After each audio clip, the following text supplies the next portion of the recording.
अस्सलाम वालेकुम वरहमतुल्लाह। इस वीडियो में हम आज 18 फरवरी 2024 का इंग्लिश का पोर्शन एसएसटी का सॉल्व करेंगे। एमसीक्यू नंबर 1 था सिनोनिम ऑफ प्रिस्टीन इज।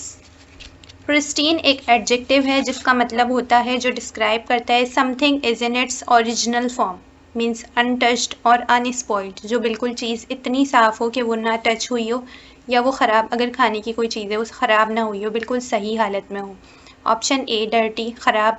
अब सिनोनियम सेम बताना है, मतलब जो बिल्कुल सही हो।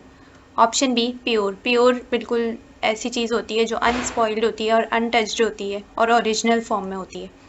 ग्रीमी कहते हैं जैसे कोई डस्ट की लेयर होना किसी भी चीज़ के ऊपर, जैसे कोई विंडो के ऊपर, this window is grimy, this book is grimy, मतलब कि विंडो के ऊपर या बुक के कवर के ऊपर, बुक के गत्ते पे, इस तरह के चीज़ों के ऊपर जो डस्ट की लेयर होती है उसे हम ग्रीमी कहते हैं।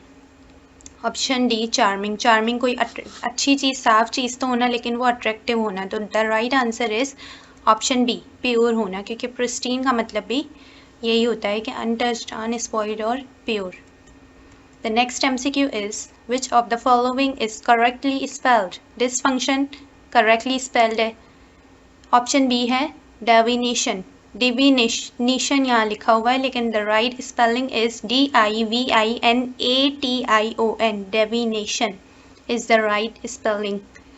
Option C is destitution. The right spelling is destitution. DESTITUTION.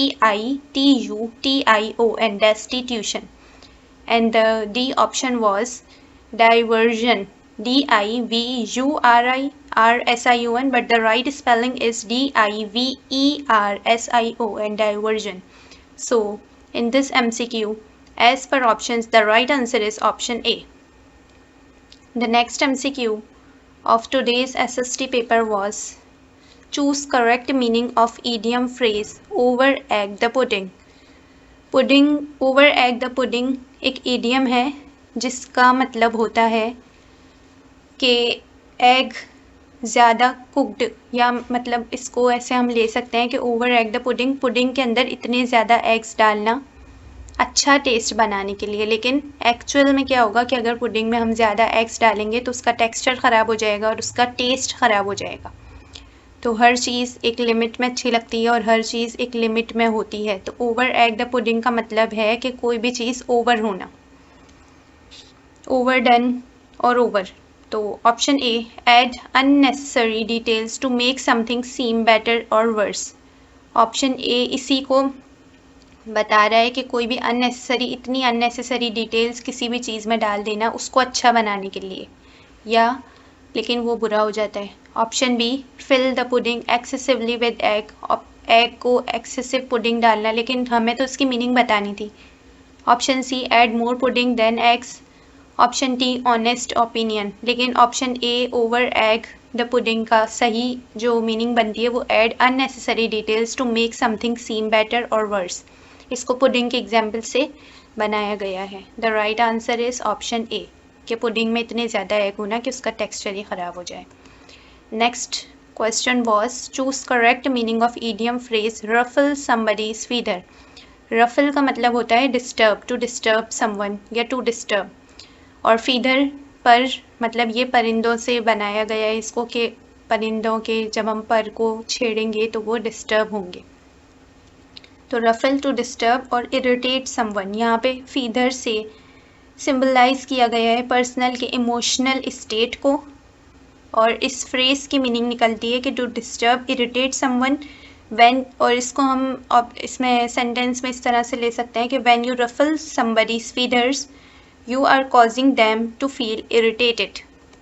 Option A gamble, gamble का मतलब होता है कि अगर कोई रिस्की काम करना और उससे पता नहीं है हमें कि फ़ायदा होगा या नुकसान होगा, लेकिन हम वो रिस्की एक्शन उठाएं कि हो सकता है फ़ायदा हो सकता है नुकसान हो। Option B escape responsibility. Option C annoy somebody. Option C show contempt for. Show contempt for का मतलब होता है डिसरिस्पेक्ट करना किसी को भी, अपने एक्शन से, अपने फेशियल एक्सप्रेशन से, अपनी किसी बात से या अपनी टोन से।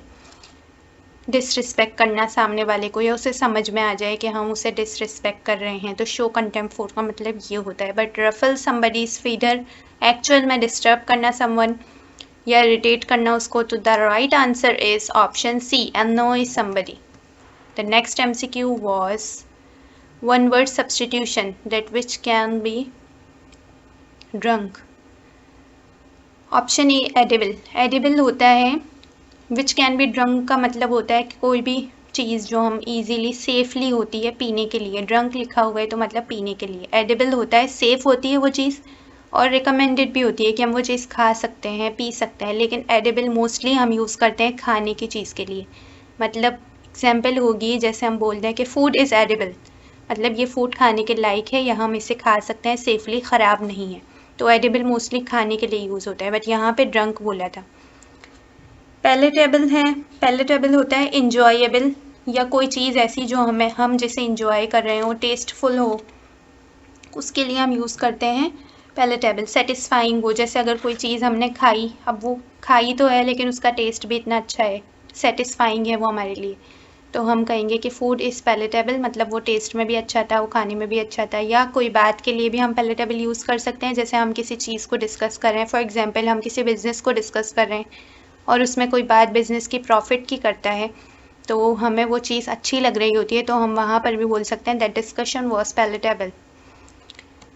और the next option is portable. Portable exactly हम किसी ड्रिंक के लिए यूज़ करते हैं कि अगर कोई ड्रिंक सेफ़ हो या लिक्विड, कोई भी लिक्विड जो सेफ़ हो और जिसको हम पी सकते हो, उसके लिए पोर्टेबल यूज़ करते हैं। नॉर्मली हम इसको वाटर के साथ भी यूज़ करते हैं कि द वाटर इज़ पोर्टेबल, ठीक है। तो ये तो हमने सुना हुआ है कि वाटर इज़ पोर्टेबल, तो हम यूजुअली यूज़ करते हैं। और ये स्पेशली स्टेटमेंट पोर्टेबल जो है यूज़ ही लिक्विड के लिए होता है, तो ये which can be drunk portable के लिए यूज़ हो सकता है। The next option was culpable. Culpable का मतलब होता है someone who is deserving of blame. If someone is found culpable means he is responsible for particular action. जैसे कोई भी कल्पेबल में ये होता है, ये तो बिल्कुल इन सब ऑप्शन से अलग दिया हुआ था। उसका मतलब होता है कि अगर कोई किसी ने जुर्म किया है और वो उसकी सज़ा उसको मिल रही है या प्रूव हो गया है कि उसने जुर्म किया है, तो वो कल्पेबल, मतलब वो सही है कि उसको ही प्रूव होना भी चाहिए था उसी पे। तो the right answer was option C. यहाँ पे एडिबल भी सेफ के लिए और पोर्टेबल भी सेफ के लिए, लेकिन पोर्टेबल स्पेशली लिक्विड के लिए यूज़ होता है और एडिबल ज़्यादातर, एडिबल हम लिक्विड और फूड दोनों के लिए यूज़ कर सकते हैं, खाने के लिए भी, पीने के लिए भी, लेकिन मोस्टली हम फूड के लिए यूज़ करते हैं एडिबल, और पोर्टेबल लिक्विड के लिए। तो the right answer was portable. The next MCQ was one word substitution. A group of houses generally smaller than a village. Option A community. Community होती है group of people who share common interest, characteristics, value in particular area और interact with one and other. Large settlement, option B. Option C hamlet, option D colony. Colony कहते हैं हम group of people who have settled in new place maintaining connections with their home country. तो the right answer was hamlet. Hamlet की exact definition ये होती है जो यहाँ पे लिखी हुई है कि अ group of houses generally smaller than a village. The next question was the wayfarer said to me, do you know the way to the ABC village? Identify the indirect speech. यहाँ पे हमें इसको indirect speech में convert करना है। do you know, यहाँ से पता चल रहा है do और does प्रेजेंट के टेंस के हेल्पिंग वर्ब्स हैं और do स्टार्ट में आ रहा है, मतलब ये क्वेश्चन यहाँ पर हुआ है। तो यहाँ पर क्या यूज़ होगा? इफ़ यूज़ होगा क्वेश्चन के लिए। The wayfarer asked me, option A the wayfarer asked me if I knew the way to the ABC village. Option B the wayfarer asked me if he knew the way to the ABC village. Option C the wayfarer asked me that if I knew the way to the ABC village. Option D the wayfarer asked me if I did know the way to the ABC village. हमें पता है कि ये present का tense है और present indefinite do does, तो do यहाँ पे यूज़ हुआ है, तो इसको जब हम पास्ट में करें, इनडायरेक्ट में करेंगे, तो ऑप्शन डी को पहले देखते हैं कि इफ़ आई डिड नो। तो ये हमें पता होना चाहिए कि पास्ट में डिड लगता है तो उसके साथ फर्स्ट फॉर्म लगती है डिड नो, लेकिन डिड हमेशा लगता है, सिंपल टेंस में डिड यूज़ नहीं होता। डिड लगता है जब नॉट आता है या क्वेश्चन हो रहा होता है तब लगता है, लेकिन यहाँ पे इफ़ आई डिड नो ये गलत हो जाएगा। यहाँ पे इफ़ आई न्यू हो सकता था, डिड अगर नहीं लगता तो न्यू लगता, डिड अगर लग रहा है फर्स्ट फॉर्म लग रही है, लेकिन यहाँ पर डिड यूज़ नहीं होना चाहिए था। ऑप्शन ए, बी और ऑप्शन सी को देखते हैं, तीनों में यूज़ हुआ है if I new, if he new, that if I new. जब दैट लग रहा है तो इफ़ नहीं लगना चाहिए, इफ़ लग रहा है तो दैट नहीं लगना चाहिए। क्वेश्चन है तो यहाँ पर दैट यूज़ नहीं होगा, उसकी जगह इफ़ यूज़ होगा। अब दो ऑप्शंस रह जाते हैं, ऑप्शन ए और ऑप्शन बी। ऑप्शन ए में बोल रहा है the wayfarer asked me if I knew the way to the ABC village, और ऑप्शन बी में बोल रहा है the wayfarer asked me if he knew the way to the ABC village. ये मैंने आपको प्रीवियस में भी बताया था, जब मैंने सॉल्व करवाया था पेपर प्रीवियस, उसमें भी था कि जब यू यूज़ हो रहा है, यू सेकंड पर्सन है, जब यू यहाँ पे यूज़ हो रहा है तो यहाँ पर कन्वर्ट हो जाएगा सेड टू मी में। मी मतलब आई, मी या माइन, किसी भी एक में इसको चेंज होना चाहिए, तो यू यहाँ पे चेंज हो जाएगा मी मतलब आई में। तो option A was the wayfarer asked me if I knew, और सेकेंड वाले में इफ़ ही न्यू। अगर क्वेश्चन इस तरह होता है कि the wayfarer said to him do you know, तो फिर यू को हम हिम में चेंज करते तो यहाँ पर आंसर होता इफ़ ही न्यू।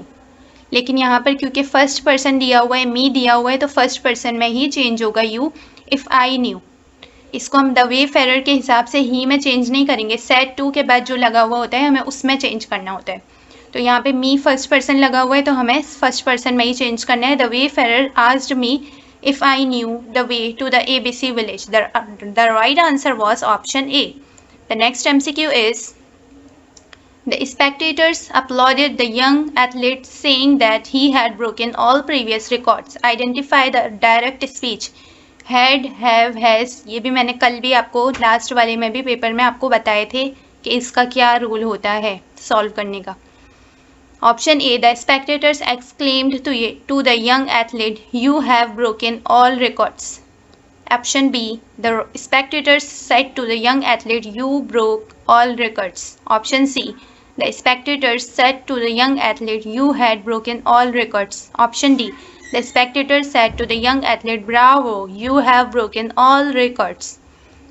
यहाँ पर देखें, he had broken, ये है परफेक्ट का, यहाँ पर यूज़ हो रहा है you have, you broke option B में यूज़ हो रहा है यू ब्रोक ऑल रिकॉर्ड्स। ये पास्ट का टेंस है, यहाँ पर पास्ट टेंस यूज़ नहीं होगा क्योंकि क्वेश्चन में परफेक्ट है, तो हमें आंसर में भी परफेक्ट ही डायरेक्ट इनडायरेक्ट में ऐसे। तो यहाँ पर यू ब्रोक पास्ट में है और हमें परफेक्ट में ही चेंज करना है। तो option A you have broken, option C you had broken, option D you have broken. यहाँ पर यूज़ हो रहा है you had, you have broken use होगा यहाँ पर। ऑप्शन डी राइट आंसर होगा क्योंकि यहाँ पर देखें the spectators said to the young, the spectators exclaimed to the young, जबकि हमें यूज़ करना है क्योंकि अपलॉडेड मतलब क्लैपिंग या उसको अप्रिशिएट करना, तो यहाँ पर यूज़ होगा Bravo you have broken all records. Option D was the right answer. The next MCQ is, the historical society build the museum, change the voice.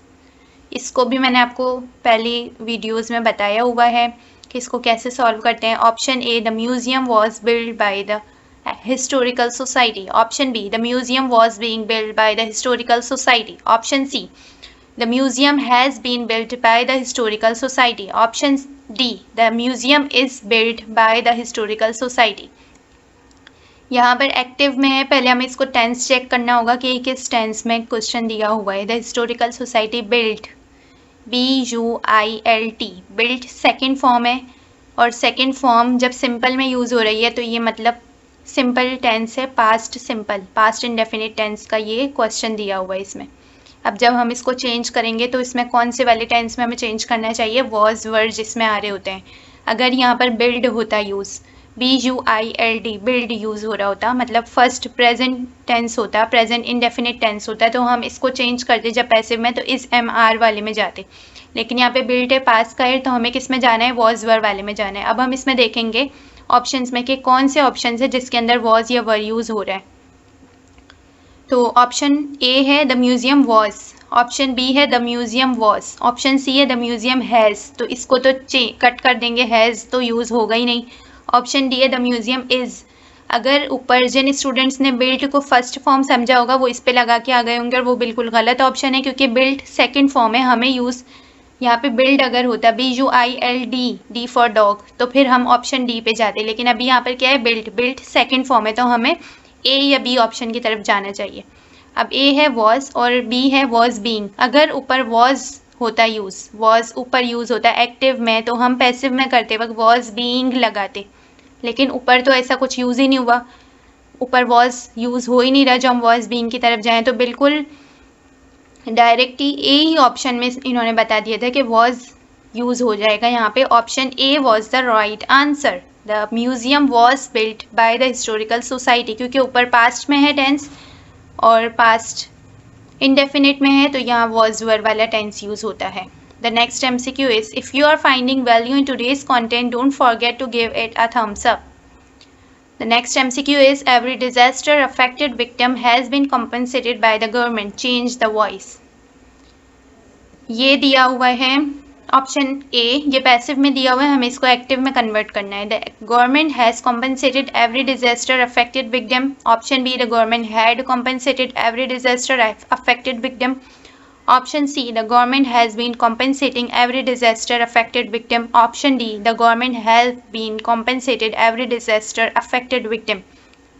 Has मैंने आपको कल बहुत अच्छा पिछली वीडियो में, लास्ट वीडियो में बताया था, और ये सारे आज हैज़, हैव, हैड में से यूज़ हुए हैं। तकरीबन सब MCQs पास्ट से बने हैं आज। यहाँ पर देखें हैज़ बीन यूज़ हो रहा है और ये टेंस है पैसिव वॉइस, पैसिव वॉइस। तो जब हम इसको एक्टिव में कन्वर्ट करेंगे तो सीधा है कि हैज़ यूज़ होना चाहिए सिर्फ। अगर क्वेश्चन एक्टिव में होता, हैज़ लगा हुआ, तो हम पैसिव में हैज़ बीन लगाते ना। तो अब यहाँ पर हैज़ बीन यूज़ हुआ है और ये पैसिव है, तो हमें एक्टिव में क्या करना है, हैज़ में जाना है।